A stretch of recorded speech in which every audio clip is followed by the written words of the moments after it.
Everything's ready. Let's go.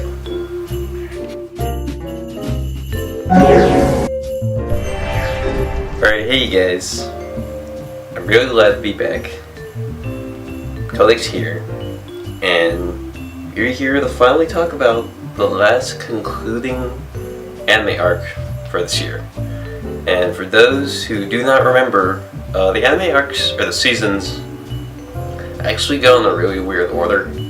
Anachart.net actually gives you a really good example. So, it starts off with winter, goes into spring, and summer, and then fall. So, yeah, it's really weird. You would expect it to start with actually starting with winter makes sense, but then, to me, I honestly think it should end with winter, because we're in the winter season, so, yeah, but that's just how it is. So this is a fall anime arc, mid-season first impressions for this year, and it's going to be a little bit hard for me to, actually formulate any sort of like analysis or even like perspectives on any of these shows because I've been like super busy with work, so it's like how are you supposed to fabricate an opinion if you haven't seen anything. But I can tell you this though, the internet does tell you a lot, so I can get some ideas off here and there. Some things are actually pretty blatantly obvious, but yeah. So the very first thing, at the very, very top of the list, is this thing called Anime-Gataris. And it seems like a very meta-based anime, where it talks about a group of students that are, of course, very into anime. And it's funny too, because I've seen screenshots of it, and in the show, they make so many references in that show. Like, I believe in one episode alone, they would reference at least like 10 shows or something. So it's for all those people that believe they're hardcore enough to understand all the points and all the sources that they're pointing out from. So it's kind of silly, it's kind of fun. Not like the most complex art style out there, it's pretty common. So yeah, if you're really into that sort of like interesting meta-based humor, you could probably check it out.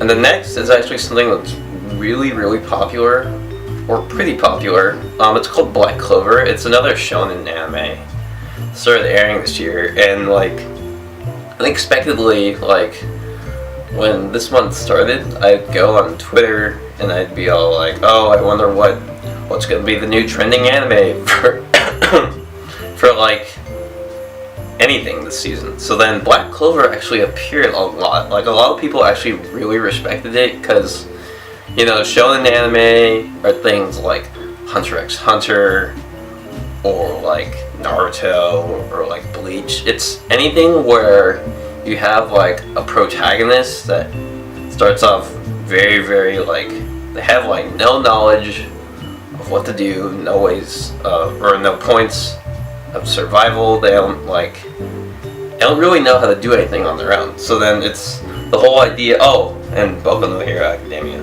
duh. Like, any show that revolves around a hero who believes they can't do anything, and then as the story progresses, they learn more and more. So yes, Black Clover does indeed take that idea.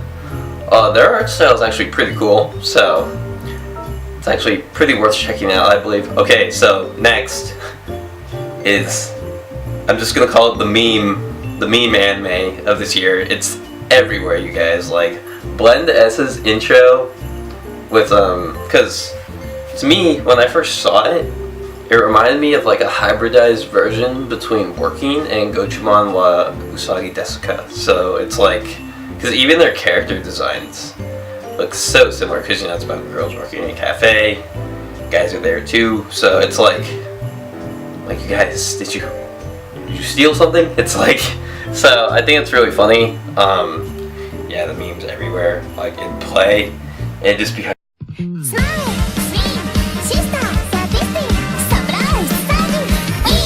No, God! No, God, please, no! No! Come on, man. Shut up. I've seen it so many times, but it's actually, I actually think it's still pretty funny, like that meme that's going around. Because each of the characters, or I think it's Smile Sweet Detective Sister. So I think it's 5 of them, and they all highlight different character archetypes. So I think that's a little bit clever. So if you're into like some pretty easygoing and funny like anime, it's really easygoing, as I mentioned, just like Gochumon or Working, Blend S would be really good. And then next, oh, this is really funny. So this anime is called Code Realized, and like I can actually say this now, but like at my work, this anime, like there's 2 visual novels based off of it, and at my work we actually just bug tested it for about a month. So it's like really funny because it's like, hey, I know everything about that story inside and out, forwards and backwards. So I just think it's really funny. It's a reverse harem based anime, so, or otome, which generally means it's meant for a female demographic, a young female demographic. So of course you have the young girl as the protagonist, and then all these pretty guys, or why do I say pretty, handsome guys at work. I'd just be like, yeah, these are I'm gonna call them the Backstreet Boys, and then and then there's even a dog in there. His name's Sissy. It's really cute. He's the best character. That's all I care about. That's a running joke at my work. So yeah, I just think it's really funny. I don't necessarily think the anime is actually that good because the story isn't that unique. So it'll be up to you if you want to check it out. So next is I think it's called Dies Irae. I think that's how you pronounce it. Let me go to the Anna chart real quick and make sure. Let's see.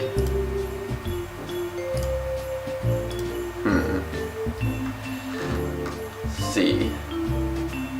Dies Irae. Yeah. So in this anime, it's time, like visiting certain periods of time, like really old periods of time, and then involving magic in it is always really captivating.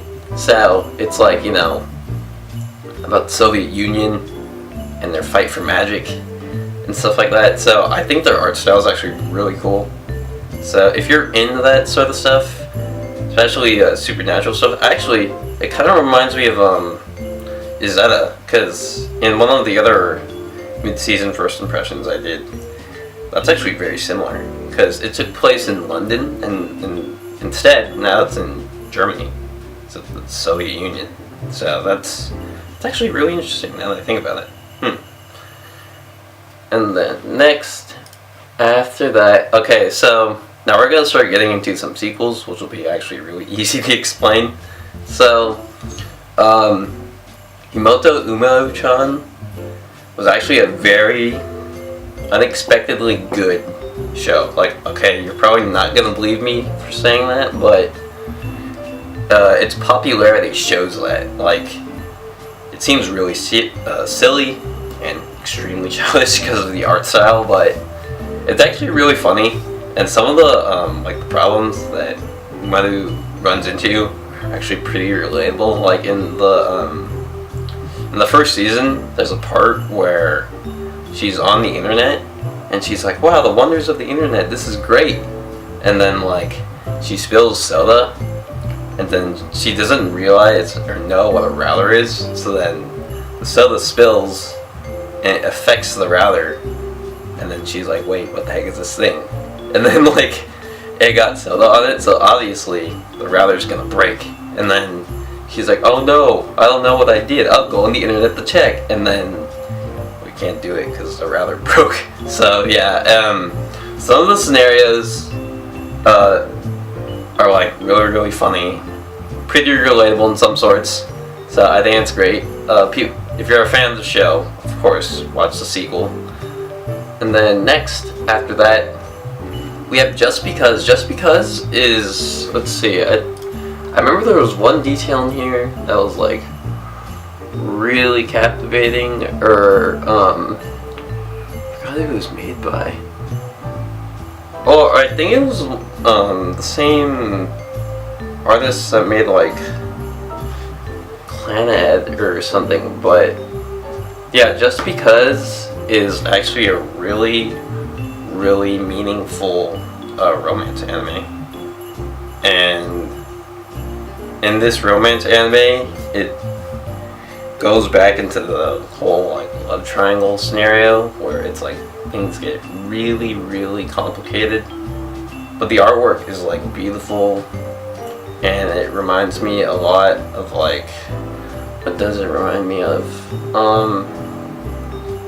I could probably say Clannad, maybe Garden of Words, things like that. Like, it's supposed to be really touching.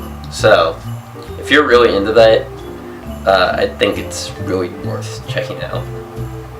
And I love romance anime too, so yeah, hopefully I'll have time I'll watch something, or I'll watch that. Oh yeah, so it's really cool because back in my very first, or one of my first runs of doing anime mid-season first impressions, I talked about Kekkai Sensen, and Kekkai Sensen's second season aired. So yeah, it's like super great seeing all the cast, hearing all of the illustrious music and stuff like that. So yeah, I'm really glad to see that they aired it again. And then after that, Love Live Sunshine Season 2. Of course, watch the preceding season before watching the new season. And after this, we have probably one of the most looked up shows as of now. It's called The Ancient Magus Bride, and it is so beautiful. It reminds me a lot of like Hayao Miyazaki because it's so mysterious and magical, and Chisei is like really adorable, and like her being like having her experience all these like magical things is really cool. It's very captivating, and in some regards it's like really calming. They have lovely character designs. Animation's really good too. So yeah, that's probably one of the most popular shows, and it's really worth checking out. So even I really want to watch it. And then next, after that, we have oh yeah, the recovery of an MMO Junkie. So this is I actually thought this was a really great idea for them to air an anime like this. So what it revolves around is there's this 30-year-old woman. She decided to not do any more office work, so she basically quits, and then she goes home and just plays MMOs all day. And it's really funny because it's actually a love story. So throughout the 12 episodes, she discovers friends, and then eventually gets really close to another player, and then that forms a relationship or a bond, and then they want to meet each other, and then they end up meeting each other, and then all these connections get forged. It's honestly really cool because like it makes you realize that like in video games you actually can meet a lot of really meaningful friends in your life. So I think that's really cool. And last but not least, Shokugeki no Soma is on its 3rd season, which is crazy. And actually, I don't know if you guys knew this year, but it just got slated for a 4th season. So man, it is going like, we're doing the long con, baby. They're going all the way with it, which I am like really glad about. So sadly, I haven't had time to watch any of these shows I've explained. Sorry you guys if it seems like I explained them really badly, because honestly, doing this without seeing any of it doesn't feel as valuable like my my perspective. But anyway, thank you guys so much for watching this. I was sick for a little, but I'm actually okay. I'm just coughing here and there. Anyway, you guys, stay honest. I hope to see you guys again. Bye bye.